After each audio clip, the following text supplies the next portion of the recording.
आप सभी को पंडित ज्योतिषाचार्य भूपेश जोशी का राधे राधे। आज हम पुनः एक नए विषय के साथ में फिर हाजिर हुए हैं आपके सामने एक नए विषय को लेकर। विषय है, जैसा कि आपको बोर्ड पर प्रदर्शित हो रहा है, मकर संक्रांति और खगोल विज्ञान। आज हम इस मकर संक्रांति की पूरी जानकारी लेंगे और किस प्रकार से खगोलीय ये घटना घटती है और उसका ज्योतिष में क्या महत्वपूर्ण स्थान है, क्या हमको दान पुण्य इसके अंदर करने चाहिए, किस प्रकार हम हमारे पितरों का ऋण इसमें चुका सकते हैं। अगर आप 84 लाख योनियों में नहीं भटकना चाहते हैं, साथ ही मोक्ष की अगर आपको कामना है, तो आप इस वीडियो को पूरा देखें। और अगर आपने इस वीडियो को पूरा देखा तो आप निश्चित तौर पर इस चीज को आज समझ जाएंगे कि इसका पूर्ण इतिहास किस प्रकार से है और इतना इसको महत्व क्यों दिया जाता है। तो आइए शुरू करें। शुरू करने से पहले यदि आप चैनल पर नए हैं तो चैनल को सब्सक्राइब करें, लाइक करें, शेयर करें और बेल आइकन को जरूर बजा दें। हम शुरू करते हैं आज का अपना वीडियो। सबसे पहले समझें कि ये खगोलीय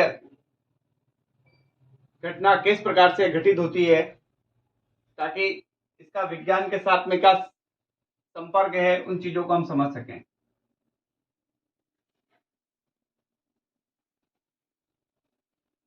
ये हमारी पृथ्वी है। इस पृथ्वी का यदि बीच का मध्य भाग कहा जाए तो इसे 0 डिग्री कहा जाता है। इस 0 डिग्री पर इसको हम भूमध्य रेखा,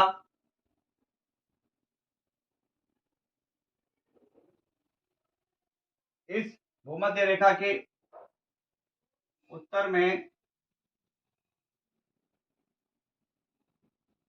23.5 डिग्री को हम कर्क रेखा कहते हैं। इस पृथ्वी के उत्तरी गोलार्ध में 66.5 डिग्री जो अक्षांश है उसको हम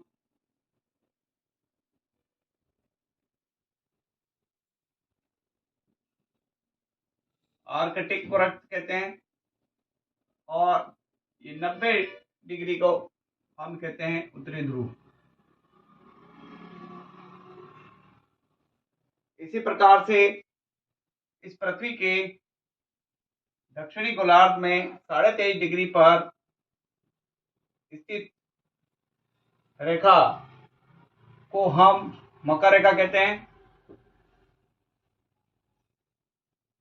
66.5 डिग्री पर स्थित रेखा को हम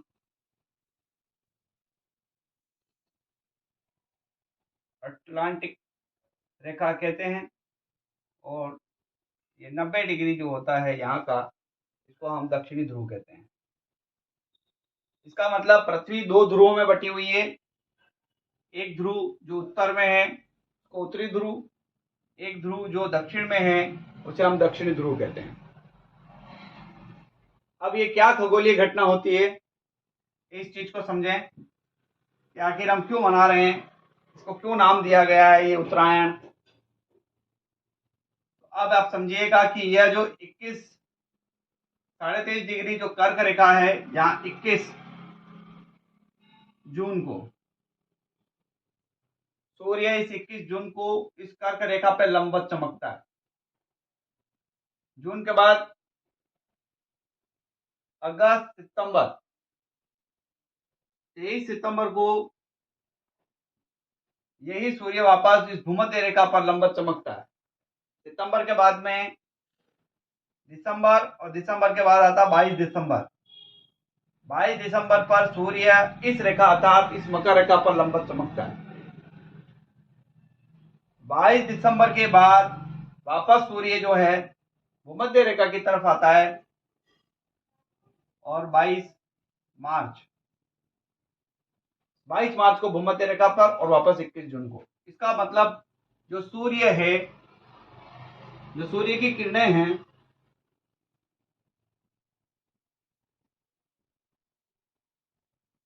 सूर्य अपनी जगह पर है, वो पृथ्वी अपनी अक्ष पर घूम रही है। ऐसे जब ये घूमती है तो सूर्य के सामने आ जाती है और जब ये सूर्य के सामने आ रही होती है तो ये मकर संक्रांति के समय में, अर्थात मकर संक्रांति जो मनाई जाती है, ये कब मनाई जाएगी इस प्रकार से मनाई जाएगी कि यदि सूर्य की राशि, सूर्य जो है, सूर्य अपनी राशि को धनु अर्थात 9 नंबर राशि से 10वें नंबर राशि में प्रवेश करता है। 10वें राशि अर्थात धनु को छोड़कर किस में प्रवेश करेगा?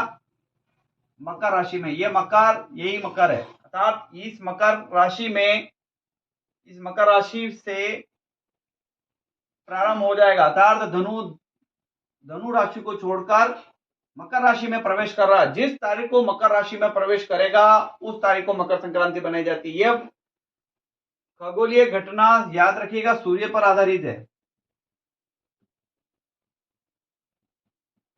हमारे ज्योतिष्य में हम गणना जो करते हैं वो चंद्रमा के आधार पर करते हैं। हिंदी मास में चंद्रमास से किया जाता है, लेकिन ये गणना जो होती है ये सूर्य के आधार पर होती है, क्योंकि सूर्य धनु राशि को छोड़कर मकर राशि में प्रवेश करता है। उस दिन हम मकर संक्रांति मनाते हैं। इसका मतलब अगर वो 12 तारीख को प्रवेश करेगा तो 12 तारीख को मकर संक्रांति होगी, 13 तारीख जनवरी को करेगा तो 13 जनवरी को होगी, 14 जनवरी को करेगा तो 14 जनवरी को, और 15 जनवरी को करे तो 15, और इसके बाद आने वाला जब समय होगा तब वो 16 जनवरी को भी करेगा। अर्थात ये किस आधार पर करेगा? सूर्य जो है वो धनु राशि को छोड़ के जिस समय मकर राशि में प्रवेश करेगा उसके आधार पर इसकी गणना की जाती है। और हम जब इसकी गणना करते हैं तो इस आधार पर देखते हैं कि सूर्य ने अपनी राशि परिवर्तन कर दी। जिस दिन परिवर्तन करता है उस समय से हम कहते हैं कि संक्रांति शुरू हो गई। और संक्रांत पर ही आपको ये दान पुण्य करना है। दान पुण्य का जो महत्व है वो संक्रांत पर ही है। अर्थात अगर आप मकर संक्रांति 15 को तो 15 को दान करें, यदि 14 को आ रही है तो 14 को दान करें। दान का महत्व संक्रांति पर ही होता है, ध्यान रखिएगा। अब ये क्या है, इसको ज्योतिषीय शास्त्र में भी हम इस चीज को भी पूरा समझ लेंगे। तो अब इसको ये हमारे को समझ में आ गया कि जो ये संक्रांत बन रही है उसका मतलब सूर्य का धनु राशि से मकर राशि में प्रवेश अब ये कब करेगा? तो आप देख रहे हैं कि सूर्य अभी तक दक्षिणायन था, अर्थात नीचे की तरफ जा रहा था। दक्षिणायन से अब उसकी गति होती उत्तरायण।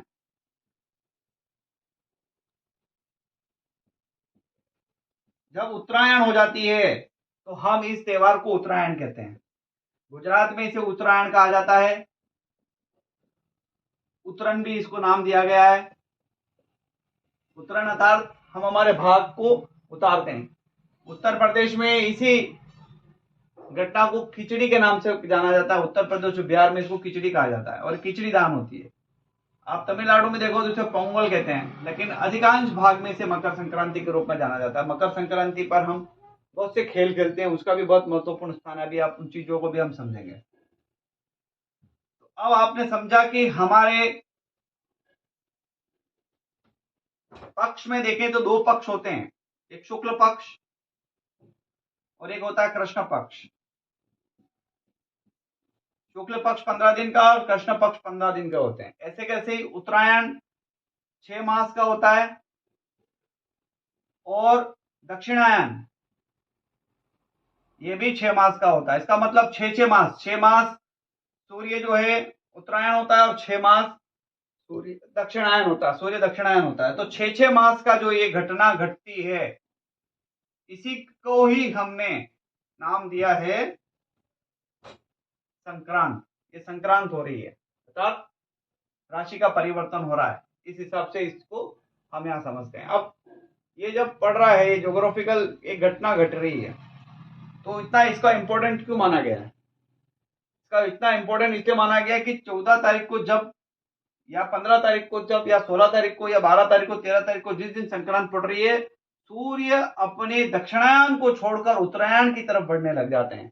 और जैसे ही उत्तरायण की तरफ बढ़ते हैं इसका मतलब हम ये समझते हैं कि हमें अब लाभ की प्राप्ति होने वाली है। हम शुभ कार्यों को करने के लिए प्रारंभ कर सकते हैं। इसके बाद में हमारा जो भी आगे के नए कार्य जो होते हैं उनको हम आगे कर सकते हैं। साथ ही इस तारीख का इसलिए इतना महत्वपूर्ण है क्योंकि शास्त्रों में इस तारीख को बहुत महत्व दिया गया है। संक्रांत को शास्त्रों में अर्थात 14-15 तारीख ये संक्रांत की जनवरी में इसको बहुत ज्यादा महत्व दिया गया है। क्यों दिया गया? तो इनकी इतिहास के अंदर अपन इनको सोचें या पौराणिक कथाओं के अंतर्गत इनका उल्लेख करें तो ये संक्रांति को बहुत इंपॉर्टेंस दी गई है। पौराणिक कथाओं में भगवान विष्णु की कथा आती है। भगवान विष्णु की कथा में भगवान विष्णु ने मंदार पर्वत पर जो राक्षसों को विहीन कर दिया था, राक्षसों से पृथ्वी को विहीन किया था और उसके जितने भी सर थे वो मंदार पर्वत में ले जाकर गाड़े थे और वो तारीख थी जनवरी की अर्थात संक्रांति की। तो इसलिए संक्रांति को हम जिस प्रकार से विजयादशमी मनाते हैं, विजय के ऊपर लक्ष्मी जीत की, उसी प्रकार से भगवान विष्णु द्वारा इस संक्रांति के दिन जो राक्षसों का वध करके और उसे मंदार पर्वत में डाला गया था, मंदार पर्वत के अंदर उनको दबाया गया था, ऐसी घटना विष्णु पुराण के अंदर भी मिलती है और भगवत विष्णु की कथा के अंतर्गत में भी आता है। इसी के अलावा अगर नारद पुराण को देखें तो नारद पुराण के अंतर्गत बताया गया था कि नारद जी के गुरु नहीं थे, तो भगवान विष्णु ने अपने अपने समकक्ष उनको स्थान नहीं दिया। जब स्थान नहीं दिया तो नारद मुनि जी ने कहा कि मुझे भी, उनको कहा कि आपको गुरु बनाना, तो गुरु बनाने के लिए वो जब पृथ्वी लोक पर आए कि कहा कि आपको 84 लाख योनियों में भटकना पड़ेगा। 84 लाख योनियों में मनुष्य का जन्म लेकर, जानवर का जन्म लेकर, ऐसे ऐसे आपको 84 लाख योनियों में, तो उस योनियों से बचने के लिए गुरु बनाया उन्होंने। और ये गुरु बनाने का जो बनाया था वो 14 तारीख को बनाया था। अर्थात नारद मुनि द्वारा भी इस संक्रांत अर्थात 84 लाख योनियों को का भुगतान अगर हमको नहीं करना चाहिए तो ये मकर संक्रांति का त्योहार जो है वो व्यवस्थित तरीके से मनाएं, इसमें दान करें। इसका दान ध्यान रखिएगा 100 गुना फल देता है और अभी हम समझेंगे कौन कौन से दान देने, बने रहिए आप। तो नारद पुराण में भी इसका उल्लेख आता है। साथ में इसकी कथा, एक संक्रांति की कथा जो होती है वो महाभारत में देखने को आती है। महाभारत में आपने भीष्म पितामह का नाम सुना होगा। भीष्म पितामह को इच्छित मृत्यु का अर्थात वो अपनी इच्छा के अनुसार अपने शरीर को त्याग करने का उनको वरदान प्राप्त था। वो जब चाहे तब, तो हमने देखा कि महाभारत के अंदर जब अर्जुन द्वारा भीष्म पितामह को बाणों की शैया पर सुला दिया गया तो भीष्म पितामह ने उस समय अपने प्राणों को नहीं त्यागा। क्यों नहीं त्यागा? क्योंकि सूर्य उस समय दक्षिणायन थे और वो जानते थे कि जब मैं दक्षिणायन सूर्य के समय अपने शरीर को त्यागूंगा तो मुझे मोक्ष की प्राप्ति नहीं हो पाएगी, अर्थात मुझे पुनर्जन्म लेना पड़ेगा। और पुनर्जन्म वो लेना नहीं चाहते थे और मोक्ष की प्राप्ति चाहते थे, इसीलिए उन्होंने इंतजार किया। और उनको मालूम पड़ा कि जैसे ही संक्रांत आई उन्होंने अपने प्राण को, अर्थात संक्रांति पर उन्होंने अपने प्राण को त्यागा। तो भीष्म पितामह की बहुत बड़ी स्टोरी है, बहुत बड़ी कहानी हमारे को इस पौराणिक कथा के अंतर्गत देखने को मिलती है, जिसमें भगवान अर्थात भीष्म पितामह ने अपनी इच्छित मृत्यु का दिन जो है वो मकर संक्रांति का चुना था। ऐसे कैसे महाभारत में माँ यशोदा के संतान की प्राप्ति नहीं हो पा रही थी, तो वो जब उनसे पूछा कि क्या करना चाहिए तो उन्होंने कहा कि मकर संक्रांति का व्रत धारण करें। मकर संक्रांति का व्रत धारण करने से भगवान शिव जो उनकी प्रसन्न हुए, भगवान प्रसन्न हुए विष्णु जी, और फिर उनको संतान प्राप्ति का वर प्राप्त हुआ। और हम देखते हैं कि पूरी माँ यशोदा ने किस प्रकार से फिर कृष्ण को पाला और किस प्रकार का पूरा होता है। रामायण में इसका उल्लेख मिलता है। रामायण में हमने देखा भगवान श्री राम के जो वंशज थे, जिसके अंदर भागीरथ जो थे, वो भागीरथ ने गंगा को जब लेकर आए थे, तो भागीरथ जी गंगा को जब लेकर आए तो गंगा तो पृथ्वी पर उतर गई थी, लेकिन उनका उद्धार तो पाताल लोक में ले जाना था। गंगा को पाताल लोक में, तो गंगा जी जब पाताल लोक को छूती है, अर्थात जब पश्चिम बंगाल के अंदर आपने नाम सुना होगा गंगा सागर। ये गंगा सागर में माँ गंगा जो है वो प्रथम बार प्रविष्ट हुई 14 जनवरी को, अर्थात मकर संक्रांति को। अब वो 14 जनवरी थी कि 12 जनवरी थी ये मुझे मालूम नहीं है, लेकिन ये संक्रांति थी और संक्रांति के दिन उन्होंने उसे समंदर में प्रवेश करा और समंदर के माध्यम से वह भूलोक से छोड़कर पाताल लोक में चली गई, अर्थात समंदर में जाकर पाताल में गई। और पाताल में जब वो उनके वंशजों को उन्होंने तराया तो उसके बाद में उनको मुक्ति मिली। इसीलिए इस दिन को, इस संक्रांति के दिन को महत्वपूर्ण स्थान माना गया। और हम देखते हैं कि बहुत सारे लोग स्नान करते हैं। इसमें स्नान का वर्णन है और स्नान का वर्णन में यह है कि आप स्नान करते हैं और स्नान किसके निमित्त करते हैं? अपने पितरों के निमित्त करते हैं। और पितरों के निर्मित जब हम स्नान करते हैं तो ध्यान रखो को यहाँ पर हमें इन पितरों के निमित्त दान देना आवश्यक है। और पितरों के निमित्त जो दान दिया जाता है वो होता है तिल का। और ये तिल का दान यहाँ पर इतना महत्वपूर्ण हो जाता है, अर्थात हमें काले तिलों का अपने पितरों के निमित्त अगर हमारे को कोई समस्या बन रही है तो काले तिलों का दान इस समय कर देना चाहिए। साथ ही एक और इसमें बड़ा उल्लेख आता है कि सूर्य अपने पुत्र शनि से मिलने जा रहे हैं, अर्थात सूर्य का शनि के साथ में मिलन हो रहा है, क्योंकि सूर्य मकर राशि में प्रवेश कर रहा है और मकर राशि जो है वो शनि की राशि है। तो शनि की राशि में जब सूर्य शनि की राशि में गोचर कर रहे हैं, जा रहे हैं, तो वो अपने पुत्र से मिलने जा रहे हैं, तो ये अपने पुत्र से इनका संबंध अच्छा नहीं है। तो ऐसे संबंध में यदि आपके भी घर में पिता पुत्र का संबंध अगर परेशान हो रहे हो, पिता पुत्र के संबंध में यदि कोई परेशानी आ रही है, तो ऐसे समय में पुत्र को अपने पिता के लिए गुड़ निर्मित मिठाई, और गुड़ निर्मित मिठाई को देखते हैं हम तिल पापड़ी के रूप में। तो तिल पापड़ी अर्थात जो गजक है उसका प्रसाद अर्थात वो अपने पिता को भेंट करनी चाहिए। तो आप देखेंगे कि पिता पुत्र के जो संबंध में है वो मधुरता आएगी। तो गुड़ अर्थात गुड़ सूर्य का प्रतीक है और तिल शनि का प्रतीक है। तो दोनों को मिलाकर आप अपने प्रसन्न लोगों को जो भी आपके उनको आप वो बांटते हैं तो वो भी बहुत इसके अंदर फायदा करता है। तो गुड़ का भी दान दिया जाता है। साथ ही यदि आप राहु जनित रोगों से अर्थात राहु और शनि से पीड़ित हैं, यदि राहु और शनि से आप पीड़ित हो रहे हैं तो आपको कंबल यहाँ पर काले कंबल यहाँ पर दान करने चाहिए 14 तारीख को, अर्थात मकर संक्रांति को आपको कंबलों का दान करना चाहिए। कंबलों के दान करने से राहु और शनि बड़े प्रसन्न होते हैं और इनके प्रसन्नता के कारण से आपको जो इनका दोष लग रहे हैं उनमें बहुत बड़ी कमी आने लग जाती है। इसलिए इसमें कंबल बांटने का भी विधान है। और खिचड़ी, इसको हमने आपको बताया कि उत्तर प्रदेश बिहार में इसको खिचड़ी कहा जाता है। और खिचड़ी किसकी बनती है, तो खिचड़ी ध्यान रखिएगा उस समय इसमें बनाई जाती है चावल की, और चावल के अंदर डाले जाते हैं उड़द। तो उड़द और चावल की मिश्रित खिचड़ी को बांटना चाहिए, गरीबों को खिलाना भी चाहिए, जिससे कि आपको उसका पूरा लाभ मिल सके। उड़द का दान किया जाता है, इसमें उड़द आपको देने चाहिए। उड़द के साथ साथ चावल का दान दिया जाता है। चावल को अक्षत माना गया। अक्षत का मतलब होता है पूरा, 100% पूरा। और ये पूरा लाभ चाहते हैं तो उसके अंदर चावल, और चावल के अंदर हम देखते हैं बहुत सारे लोग चावल में मिलाकर दाल चावल मिलाकर ऐसे बांटते हैं, तो ये उसका बड़ा अच्छा परिणाम और अच्छा फल प्राप्त होता है।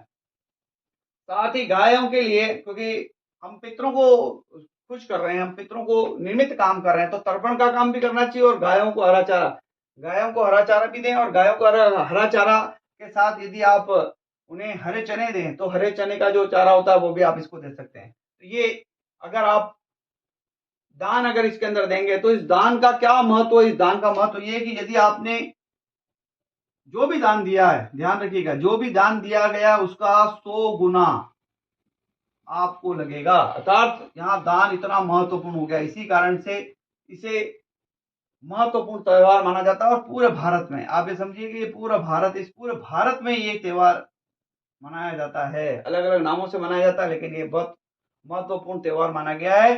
इसमें दान का बड़ा महत्व, और दान में भी तिल, गुड़, कंबल, खिचड़ी, उड़द और चावल और हरे चारे का अगर आप दान करेंगे तो निश्चित तौर पर आपको इसमें बहुत अधिक जो आपकी समस्याएं आ रही है उसको आप दूर कर सकेंगे। साथ ही इसमें क्या किया जा रहा है ये ध्यान रखिएगा। अब हमने उसको कि हमारा जो जीवन है उस जीवन में हम सूर्य के सामने कब जाते हैं, हम बहुत कम जाते हैं, हम घर के अंदर ही रहते हैं। सूर्य के सामने जाने के लिए, बाहर निकालने के लिए बाद में इसमें बहुत सारे खेलों को भी इंक्लूड किया गया। और